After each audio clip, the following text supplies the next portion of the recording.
We have two great people who are going to be coming on in a few moments. First, we've got Sheri Horwitz. She's going to be leading our discussion today. Now, many of you may recognize Sheri as a panelist and a speaker at previous events. She's a long-standing supporter of SheTek and a very valued member of our SheTek Power team.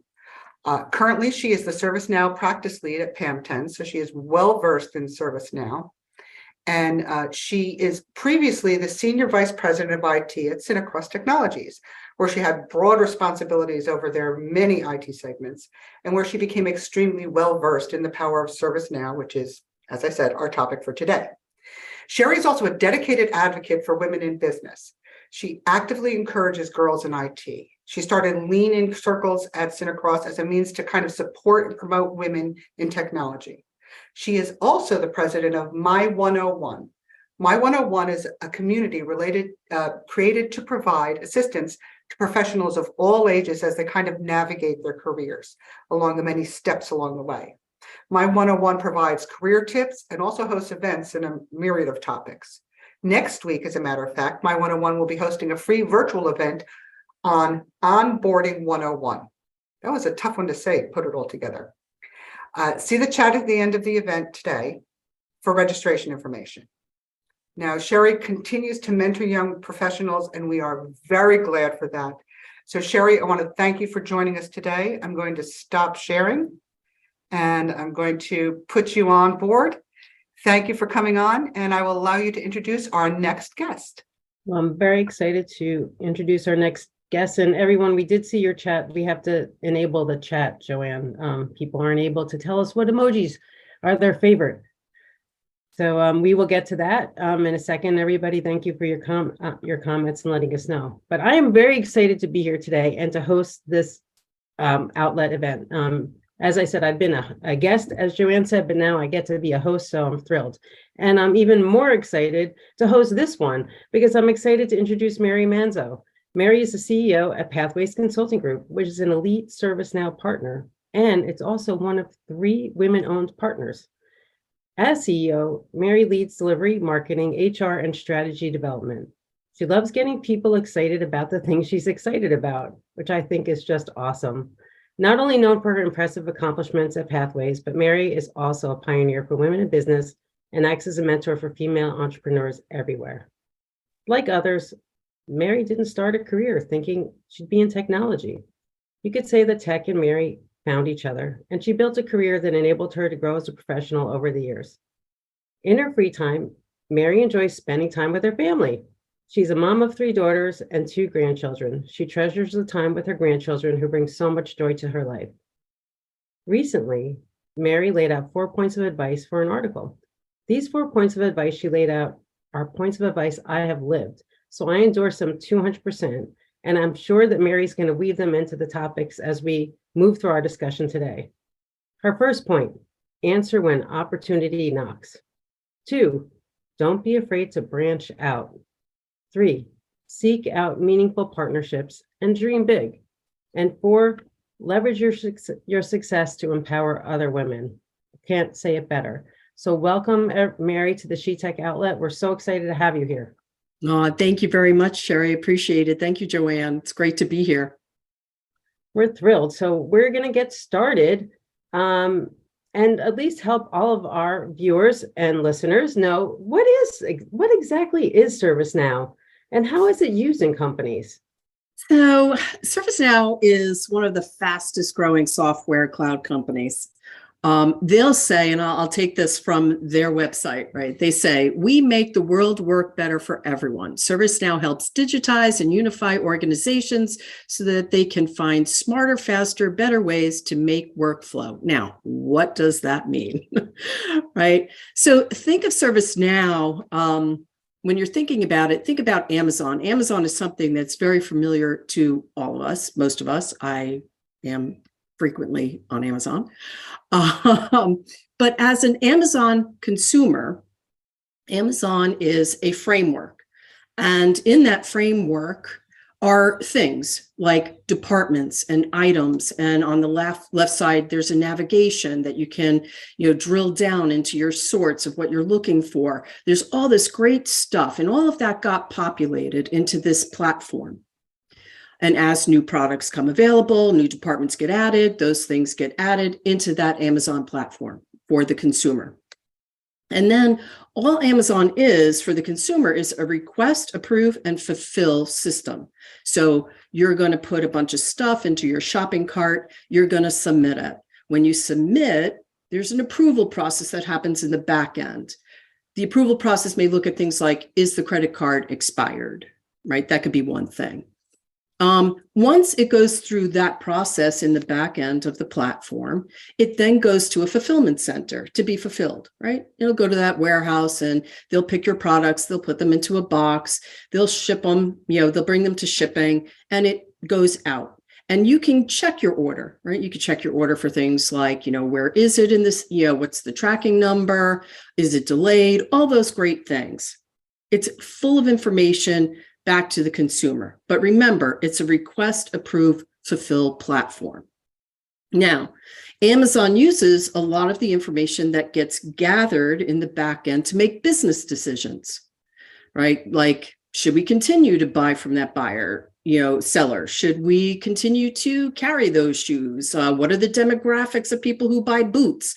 Like, it gives them all kinds of information based on the data that gets collected from the consumer. Well, now let's shift to ServiceNow. ServiceNow is the same thing. ServiceNow is the Amazon for companies, for their employees. It's a framework, much like Amazon. It gets populated with departments. It gets populated with services. It gets populated with approval processes, all kinds of stuff, the same as the Amazon experience. So let's use, as example, onboarding. Right?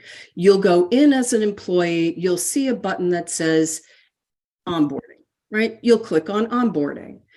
Onboarding incorporates a lot of different departments within an organization, but you don't have to care about that as the consumer or the employee.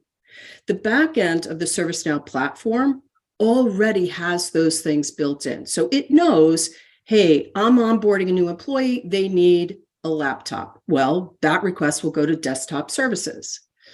It might say this individual needs HR benefit package, right? You'll click on that.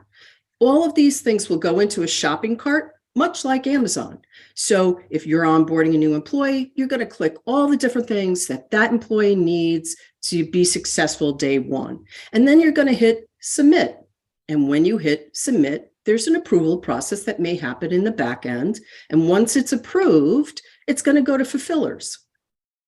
And all you had to do as the consumer was go to one service, HR onboarding. Now, ServiceNow encompasses not only HR, it encompasses IT services, like my laptop's broken, right? And you can put a request in for that. It also incorporates customer service portal. It has risk and security built into it. So if you're part of governance, it also incorporates IT security or SecOps. It incorporates IT asset management. It has a lot of other things, but always remember, all it is a request, approve, and fulfill system, much like Amazon. That was a great description, Mary. That was really awesome. And I hope everyone listening can really envision in their head. I can't imagine that they can't, because you really drew it out perfectly to really explain what ServiceNow is. And I guess it leads me very naturally to the next question. What are some stats about ServiceNow? How many companies use it? Because you could see how important it would be to manage so many things from onboarding all the way to their IT requests. Oh, sure. So there's lots of great statistics. There's about 34,800 companies that are using ServiceNow today. 61% of those customers are in the US. 85% are Fortune 500 companies And that's about roughly 7,000 companies. Companies like Coca-Cola, Delta Airlines, PNC Bank, Wells Fargo, Swarovski, 7-Eleven, Wayfair. Those are really some great examples. And I think, logos that we all know. In addition to companies that use ServiceNow, there's also approximately 2,000 plus partners like the PamTens and this Pathways of the world. And they are the companies that do the delivery of those ServiceNow solutions to those logos. And then I would say that when I was looking out at Indeed and I was trying to look at a lot of the job boards to see like where, how many opportunities are there right now. When I looked last week, there was about 3,700 plus jobs available out on Indeed that were ServiceNow related. The unemployment rate in the ServiceNow ecosystem is about 2%. And this statistic is kind of interesting.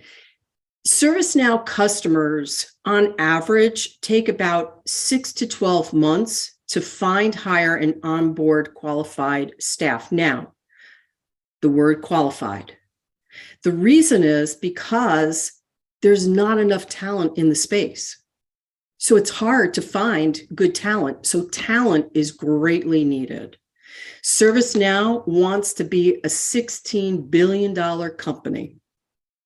So that tells you how much opportunity there can be. There's a ton of opportunity, and that's a great goal and a definite possibility for them.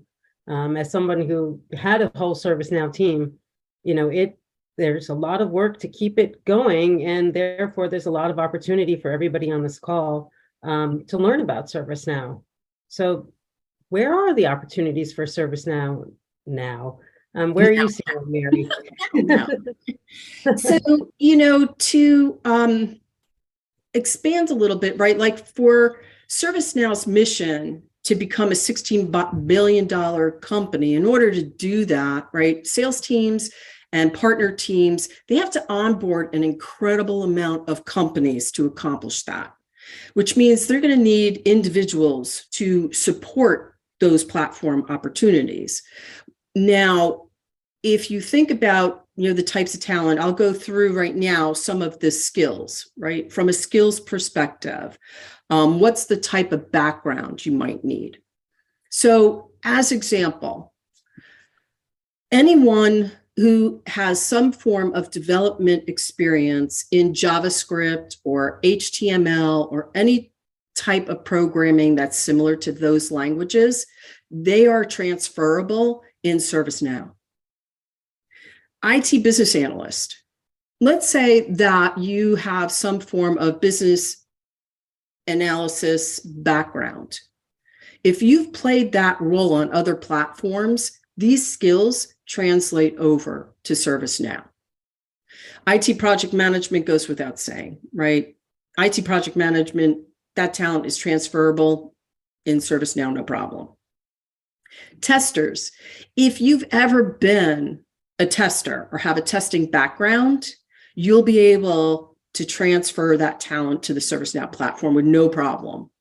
And if you have a background in automated testing framework, that's huge. That's huge. And that's transferable into ServiceNow. If you've ever played the role of system administrator, that's greatly needed. System administrators basically support any kind of platform enhancement requests. So let's say you want to add something to your HR onboarding service, right? That request can come to a system administrator who potentially can take and do that little enhancement, right? So enhancement requests, platform support, if you've ever played help desk, it's not difficult to train up to be a system administrator in the world of ServiceNow. Now, let's say that you don't have a hands-on technology background. Well, there's lots of opportunity in technology sales. So sales is also another role, especially for the partners. Right? Yeah. And it's really hard to find really good sales talent. So if you've ever played sales in any kind of a technology company, regardless of what it is, your experience is transferable to technology sales in ServiceNow. Business analysts, I kind of wanted to go back to that role. Business analysts, that role, basically, they're the individuals that will sit with a stakeholder or the person who's going to own a service. And they will be the individual who says, okay, how do you want this work to flow? And they will work with those individuals to gather that information and put it into maybe like a Visio or some kind of picture format. And, there'll be a lot of reiterative meetings that say, okay, this is what I came up with. Is this the process the way that you saw it? Is this the way the work has to flow? Is this where it gets approved? Is this actually what you wanted? That's what the business analyst will do. And they play a very important role in the front end of any project. Now, a project team will consist of business analyst. We usually look at them as the first person in. And then obviously the project manager who's going to make sure that everything is getting done in the timeframes that it needs to, that they're incorporating testers when they need to. Testers are basically those individuals who will test to see if the workflow really works the way it's supposed to, or does it break, right? If it breaks, then it goes back to a developer who fixes it. All of these individuals play in project roles, or they play independently as a role. You can basically apply other talents. So let's say that you have other skills. Let's say that you have a heavy background in HR. You've been in the world of HR, you've worked with lots of different platforms, right? As part of your job, maybe they used PeopleSoft. Maybe they used Workday, maybe they used SAP, and you were a part of that HR team. If you have a level of experience with lots of different platforms, you actually can become a subject matter expert in the field of HR, which translates to ServiceNow. ServiceNow right now is heavy trying to sell HR into organizations, and HR subject matter experts are critical. And you don't really need to have necessarily a heavy tech background. You just have to be able to talk HR process. And HR people don't speak the same language that IT people speak. So, that's a big plus. And that's one example. Cybersecurity is another. I mean, if you have any kind of background in cybersecurity, that's a big one right now in ServiceNow. So those are just some examples of how skills and talents can transfer over. If you wouldn't mind, Sheri, like to give an example, though, of somebody who came in who had very limited skills. And actually, that would be awesome. I would like to, if you don't mind, though, Mary, can I just take a moment? Of course. You gave a lot of information, and I also would like to just, there was a question, what type of talent? Well, you could see there's so much different types of talent depending on where your expertise is, or if you don't even have expertise. But even from a business analyst point of view, one thing to keep in mind for ServiceNow is the platform has many customers within a company. So you might have your customers may be people who are facing your customers, but your customers from an IT point of view may also be your internal customers. And you have a small development team, and all of those requests are coming into the same team. And a big part of the business analyst job is to document those requests, but then there also has to be prioritization. So if you have any experience with agile development or agile capabilities, that also really ends up coming in handy. Because there's a lot of demands on a ServiceNow team within an organization, even if they've only done one or two modules, because you have many different customer types within your own company customer base. So I hope you don't mind that I added that in, Mary. But no, please interject and make me stop, because I'll just keep going on a roll. Well, it's great stuff. I mean, especially, talking about HR, security. I mean, there's definitely niche areas that if you have a background in, they're awesome. Another one I just want to mention, and then I love the next story, so I can't wait to get to it either. But another niche area is recruiting. What do you think of that, Mary? I mean, we might have recruiters on the call here. Oh my gosh. ServiceNow resources is a tough nugget, which is why we're having this, but even so. Yeah. Recruiting is another one. That's, finding, and working with really good recruiters is huge. I mean, in our world, we'll use recruitment when we don't necessarily staff certain talent, because the ServiceNow platform, and we always talk about it as the ServiceNow platform's like a football stadium. It's huge. There's so much that it can do now to service a company. But you can't possibly have all of the talent it takes on staff. It would be virtually impossible. So we never profess, like as Pathways, we never profess to be a jack of all trades. So we'll bring in talent when we need to, because it's expensive to keep people sitting around waiting for the next project that, their skills fit. And so recruiting is huge in the worlds of ServiceNow. All right, thank you. So now let's get to our next story, which I think is great for everybody on the call today. There's some stories that Mary has, but about people who've transitioned into the ServiceNow ecosystem who didn't have any technical background at all. And I'm really excited for her to share this story or stories, but one in particular. So I'm going to hand it back over to Mary now, and just let you all know that even if you don't have a technical background, there's a future for you here. So one of the stories I love to tell is about Rosalind. So Rosalind was one of 3 apprentices that we brought through an apprenticeship program. Now, Rosalind, during COVID, or previous to COVID, she was a school teacher. She was in the educational system. And during COVID, she just decided she didn't want to be a part of the education system anymore. And she wanted to do something different. So she did a little research and she gauged her talents, right? She looked at, well, where are my talents? What am I good at? What are the things I'm interested in, right? Started to really create like a goals list, which I recommend everybody do. Like always list out what your talents are to start to really figure out where you want to apply them. And then also, most important, like, what are your goals? So if you did achieve something, would it meet your goals? And so that's what Rosalind did. She sat down and really thought about it. And she said, I've always loved, computers. I've always kind of fiddled around with them. It does interest me. I would love to know how things get developed. So she went out and she took some courses on her own. They were coding courses, and there's lots of them out there. And I'll mention some places later where you can find courses. So she did some on her own. And then she did find an organization out on the West Coast that would provide her with more education around coding. So she spent about 8 to 9 months doing that.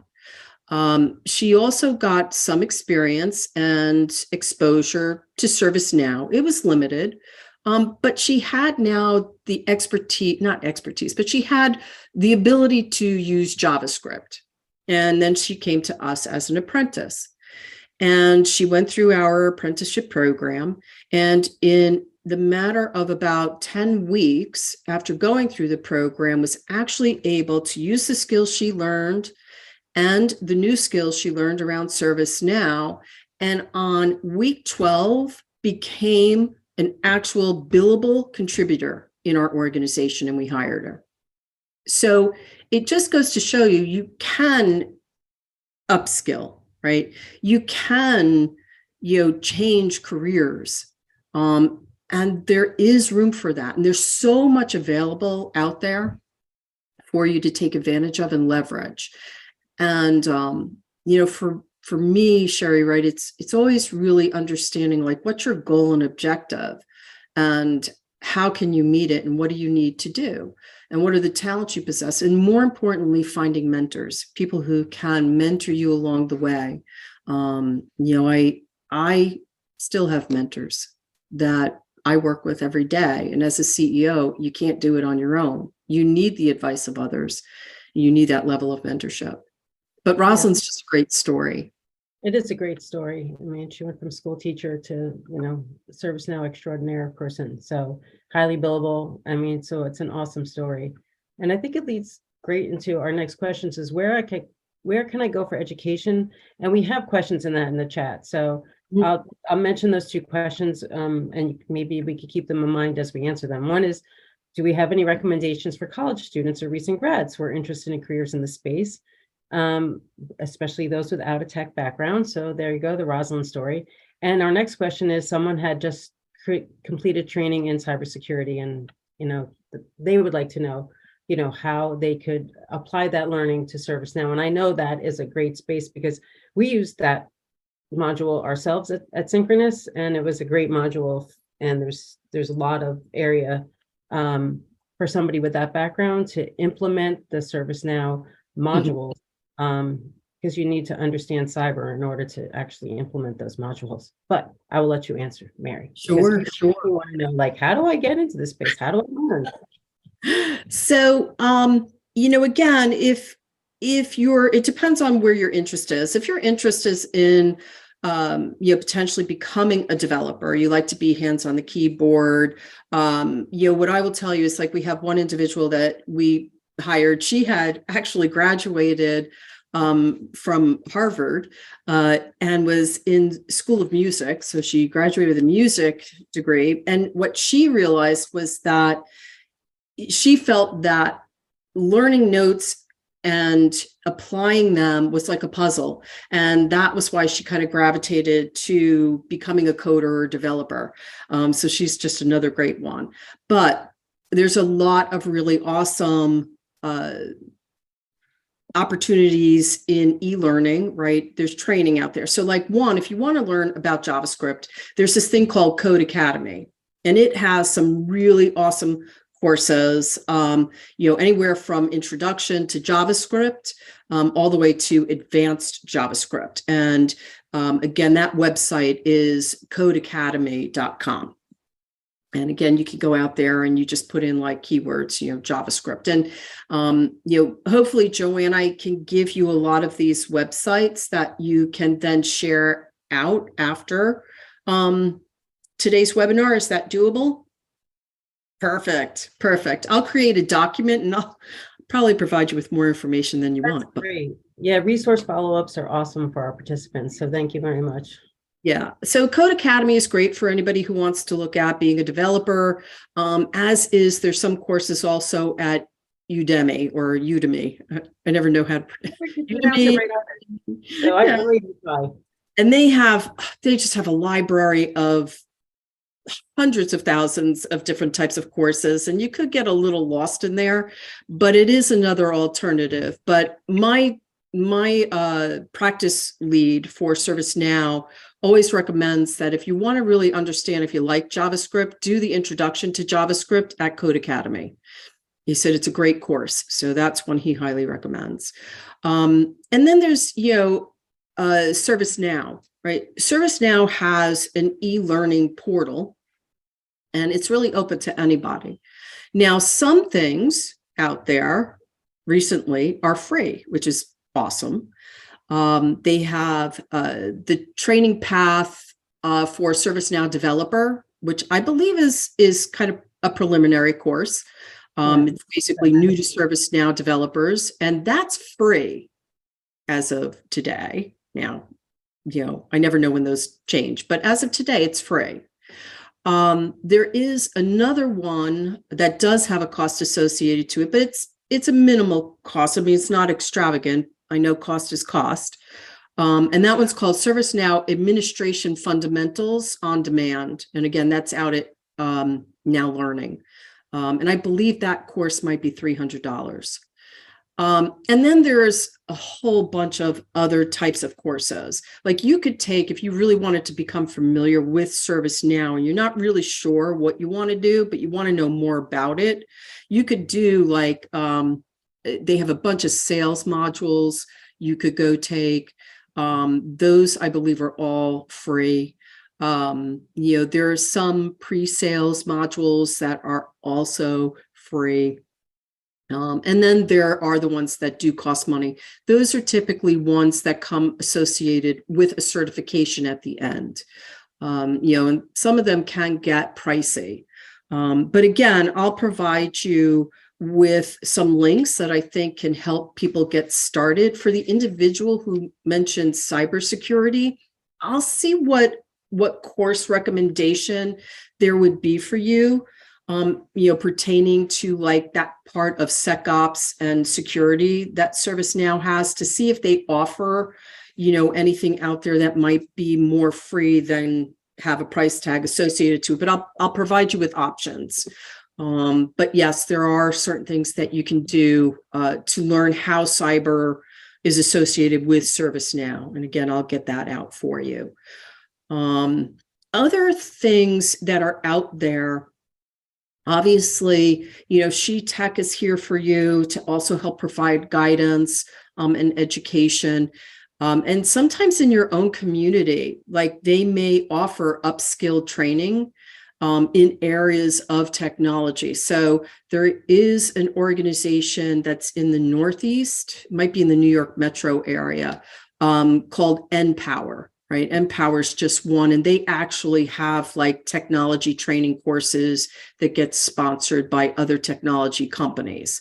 So they do offer, some types of training, but there's all kinds of communities in all areas now that you can just kind of Google, upskill training in my area. So like, if you're in Chicago, like upskill training in Chicago, upskill training in LA, that is the new like tag word, right, is called upskill. And so a lot of communities are offering those things. The other place you can go to get some really great information, and anybody can join, is the ServiceNow community. And again, I'll provide that website for you.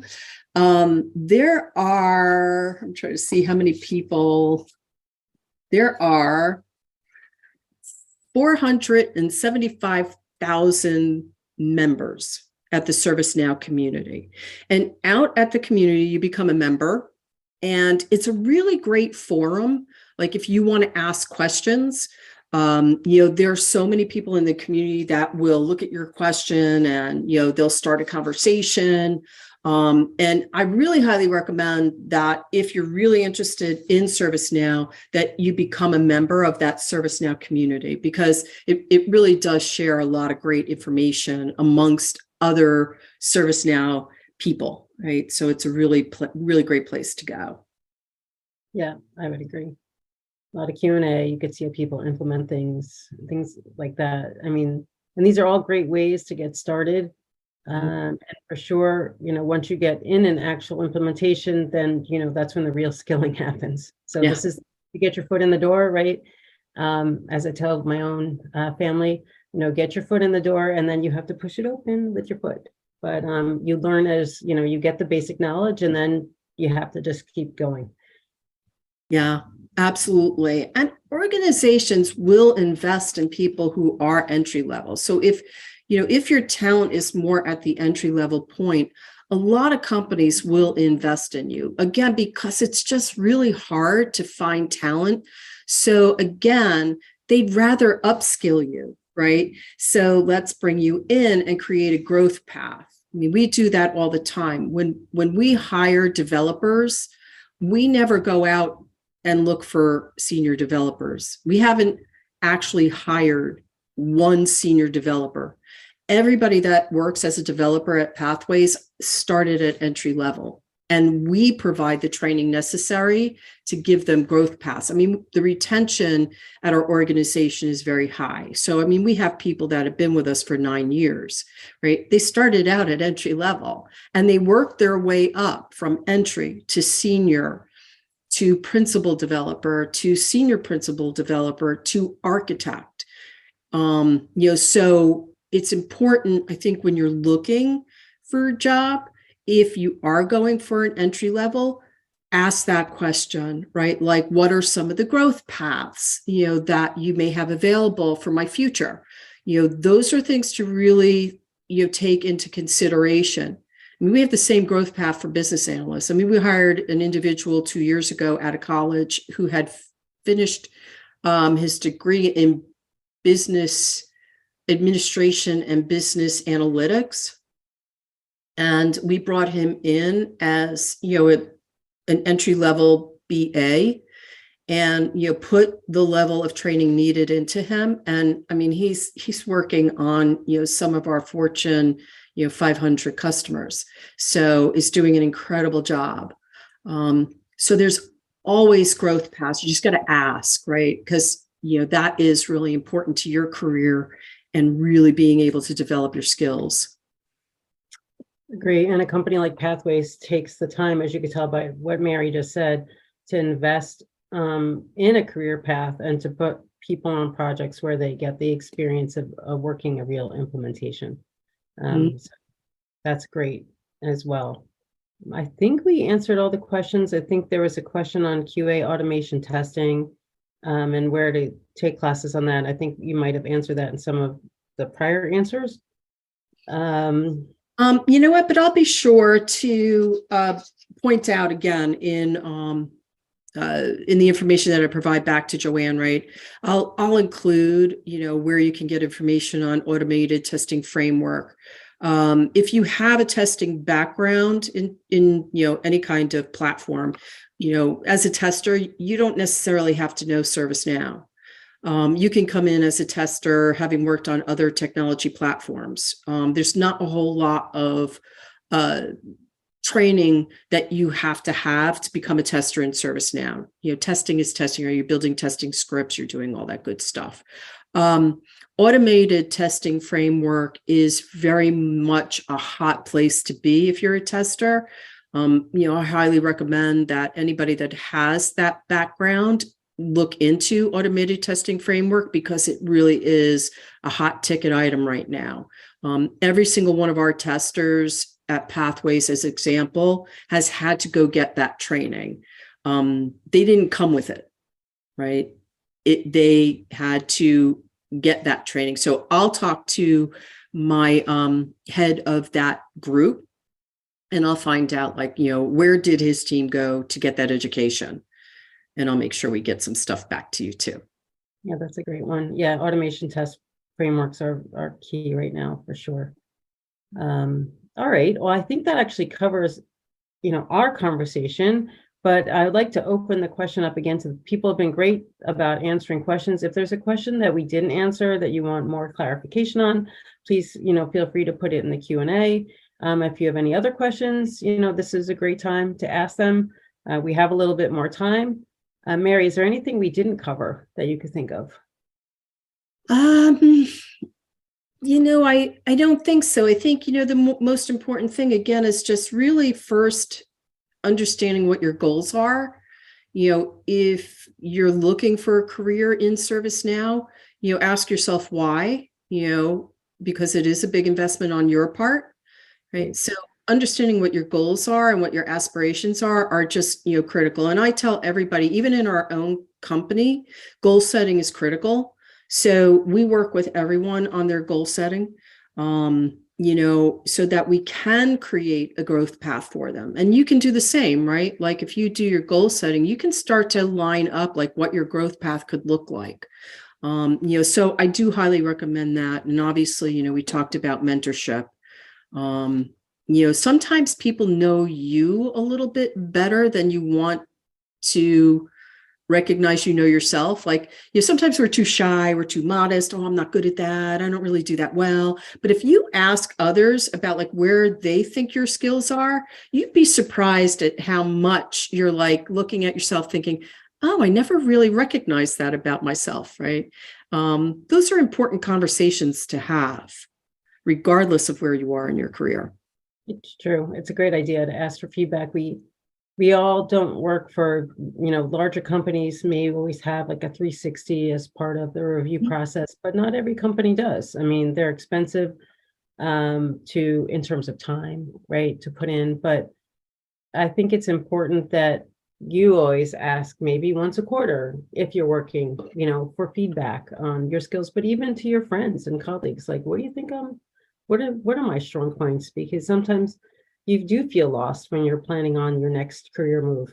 You're not really sure. And it's nice to get some validation from outside parties. I'm like, well, I think you're really good at speaking. I don't know. That probably wouldn't come true right now.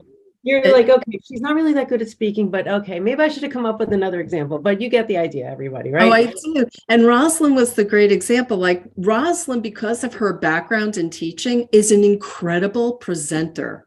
So one of the things at the end of our boot camp, every individual has to create their own development effort, and then they have to present it and demo it. And we had 3 apprentices at that time, and Rosalind had the lowest amount of skill set versus the other 2 apprentices, but she did the best job at presenting back and demoing what she created. And it was because of her background, right? That's a big talent. Not everybody can do that. You have to kind of have that, right? So again, I always recommend have others tell you where they see your talents and skills, because you may not recognize it in yourself. I agree. And presentation skills are key. I ran an innovation event synchronous for many years, and it was like a hackathon, and the best ideas may not have always rose to the top. And sometimes it's the best presentation that rose to the top. So it's something to keep in mind. And a little plug for my 101, we are having presentation skills in March. On March 15th, we're having a virtual event on how to present virtually.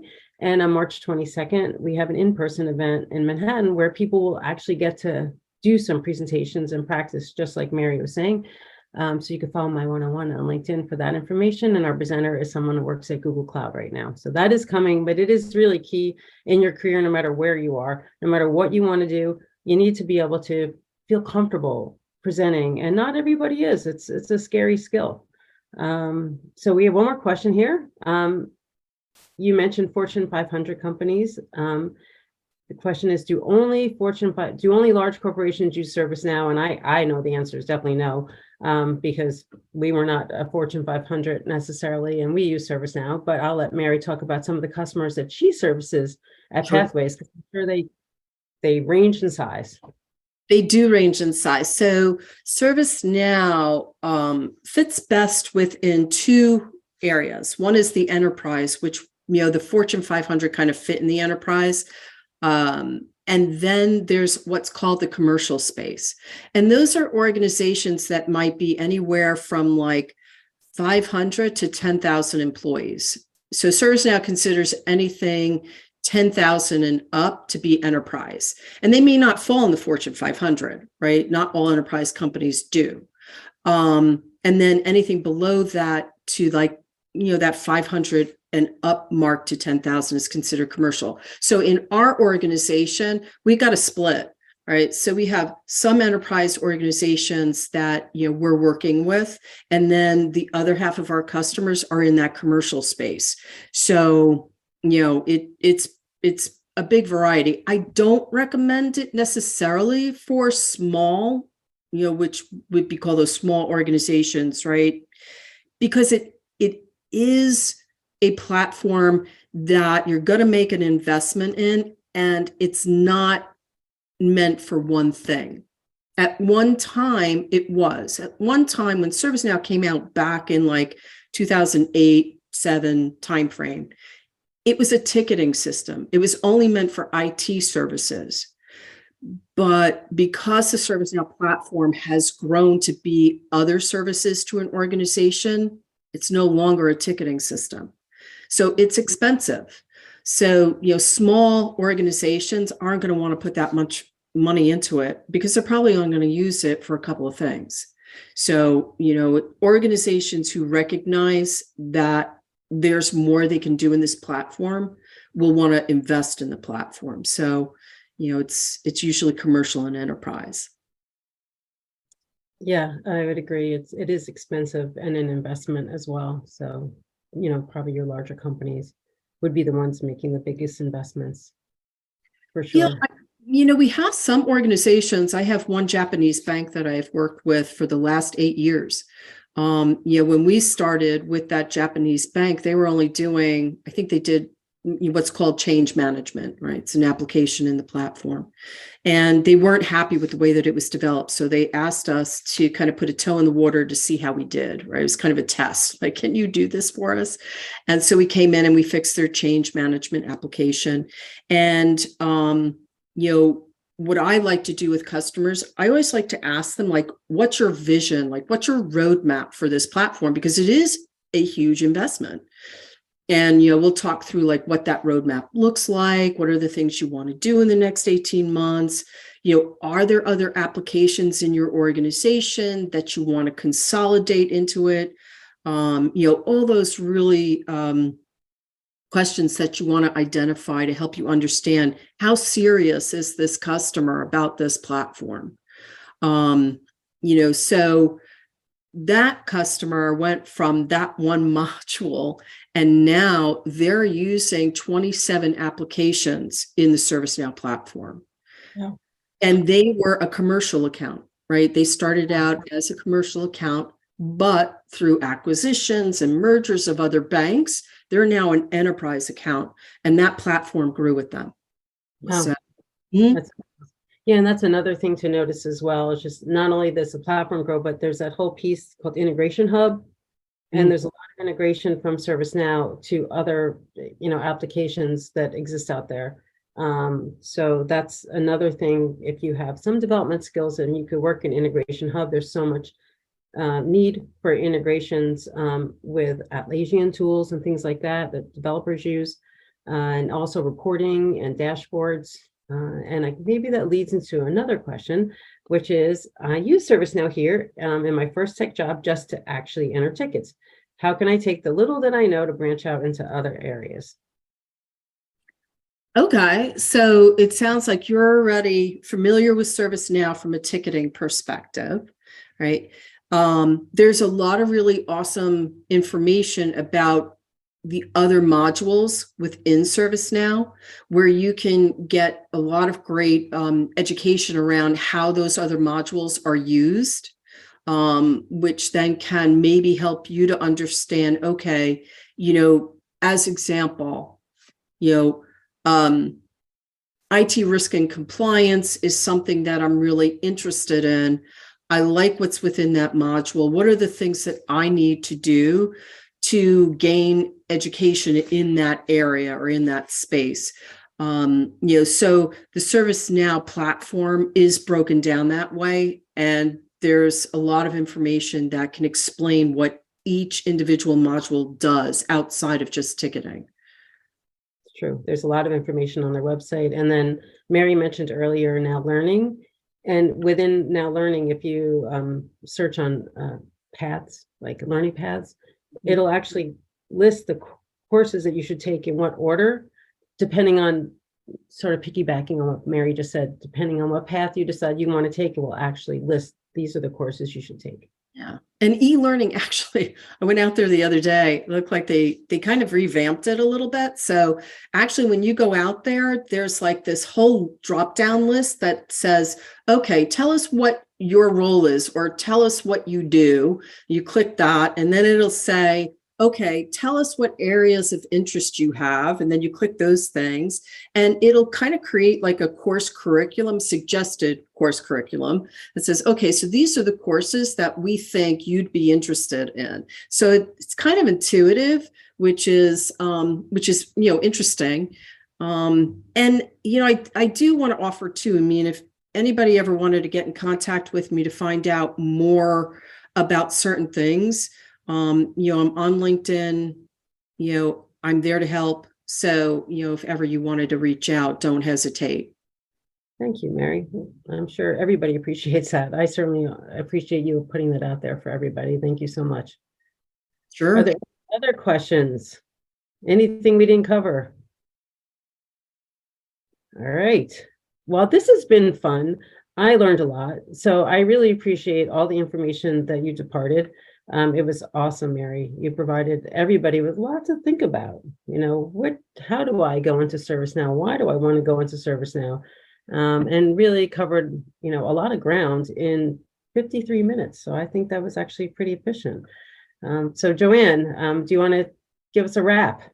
Yes, I will gladly come in and give you that. And it was a great conversation. There were a lot of people, and they've been listening online. They've been asking questions. So it really was a great conversation. I have friends who have been in the tech field for years. And I've always heard them talk about putting in a ticket, or I got to enter that in ServiceNow. And I never understood what it was, because despite the fact that I work at a tech company, I'm involved with SheTek, I'm not a tech person. And now I have a much better idea. So when they talk, I'll know what they're talking about this time. But thank you so much, Sheri, and thank you so much, Mary, for joining us today. And thank you, everybody, for coming in. I have a brief, and Sheri, don't forget to put in the chat the information about your webinar. Yes, we do have a webinar next week in my one-on-one. So just another little plug. It's a free webinar next Wednesday night. It's 7 o'clock, and it's about onboarding. So if you're starting to look for a new job, if you're negotiating your next offer, we are going to help you with some onboarding tips. How do you know your worth? How do you know what your salary should be? What things do you need to negotiate when you're moving on to a new company? Because there's often a lot of things that's offered between stock and, you know, so many things, tuition reimbursement, whatever it is. But we'll tell you all about it. And we're even going to have a panel of recent onboarders, really just to talk about the anxieties of starting a new job, because sometimes there is a lot of anxiety. You're wondering, like, how am I going to make a difference here? How do I prove myself? Who do I need to know? So there's a lot of little anxieties that happen when you're starting a job. So please join us for that as well. It sounds terrific. So everybody, she shared the link, so make sure you check that out. Again, thank you, both of you, for joining us. I've got our little SheTek commercial coming up here, if you would. All right, we love SheTek commercials. SheTek's awesome, everybody. So pay attention, because we also provide training, which is exactly. I cannot say enough about the free training that SheTek has provided. So keep your eye on it, because it's taught by experienced professionals, and it's really, I can't even say enough about it, because you could gain so much from it. So please keep your eye out for our training as well. Okay, so here we go. We've got everybody who has been a part of this. Please go to the shetek.net, click on the community section, and there you can find out all the resources. That's where we'll be posting the video after this event, and any of the additional resources that we got from here, those great websites for learning. SheTek is here to engage, empower, and get you employed and stay employed in the tech field. So you can find out a lot just by going to shetek.net. And we do have some events coming up. Here we go. Also, Mary, you had mentioned mentorship. SheTek does have a tech mentorship program. It is strictly designed for tech to talk to tech. It may include some of those other things, but it's all about focusing on that and your career in that. You can go to bit.ly SheTek Mentor. There you can sign up. We do have some scholarships available for mentees who are looking for someone to help support them in their tech career. So make sure you go and fill that out if that's something that you'd at all be interested in. Also, save the date. The SheTek International Women's Day Conference is going to be coming up on Thursday, March 9th. It'll be a 2-hour virtual conference going from 9 to 11. Details are still coming together, so as soon as we get them all locked in, we'll be sharing them with you.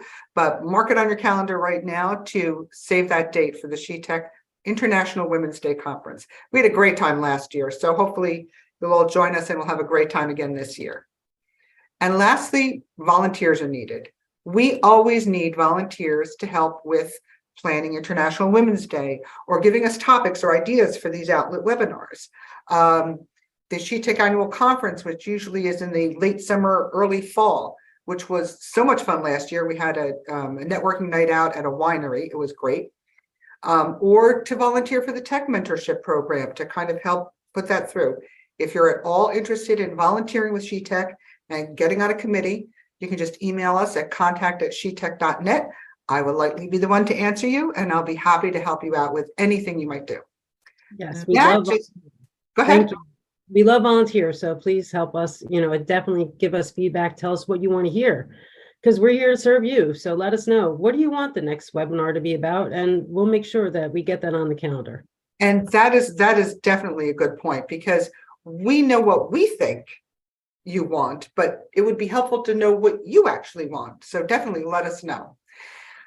All in all, that kind of wraps us up for today. I want to thank you all for attending. You can see here are many different ways to stay in touch with us, whether it's online in the community or through LinkedIn, Instagram, Facebook, Twitter. We have a YouTube channel as well. So we look forward to seeing you all soon at one of our events coming up, maybe at the International Women's Day. And again, thank you everyone for joining us. We really appreciate it.